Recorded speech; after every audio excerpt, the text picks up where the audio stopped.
Feastable sa scam? Well, hopefully hindi kasi almost 500 yung nagastos ko dito sa tatlong chocolate bars.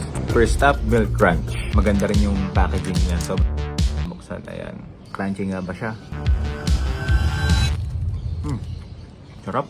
Sobrang lutong niya pero hindi ko siya kayang ubusin ng isang upuan. 3.5 out of 5. Pero ganun din kaya ang milk chocolate. Tikman natin. Namuksan na rin.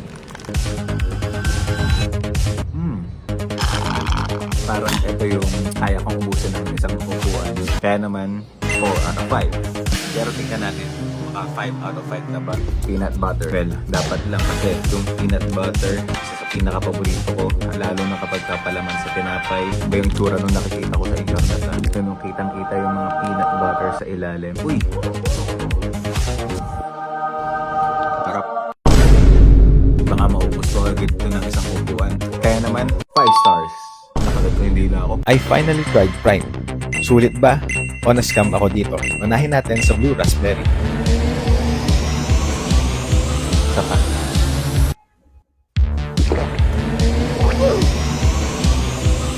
Hindi ko masyado nalalasa coconut water dito sa Blue Raspberry. Lasa siyang konting gamot. Blue Raspberry, 1 star. Strawberry banana. Mutan. Baka may mag-comment uli eh. Strawberry banana. Amoy gamot din.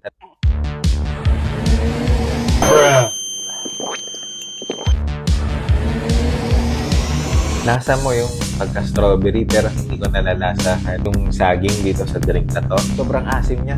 Sa magandang comparison, yung Yaki, hindi ko na-expect na gano'n ka-asim. Yung strawberry banana. 0 star. The Ice Pop. Ang una ko naiisip ay yung mga dirty ice cream. Hopefully, gano'n yung lasa nito. Kasi isipin mo talaga na gamot siya. Cherry and lime.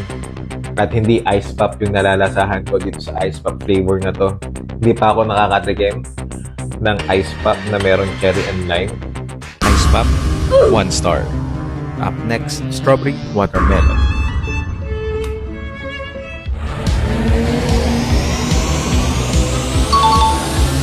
Parang bukod dun sa raspberry flavor, ito yung isa sa nagustuhan ko na flavor dito sa matatikman natin na strawberry watermelon.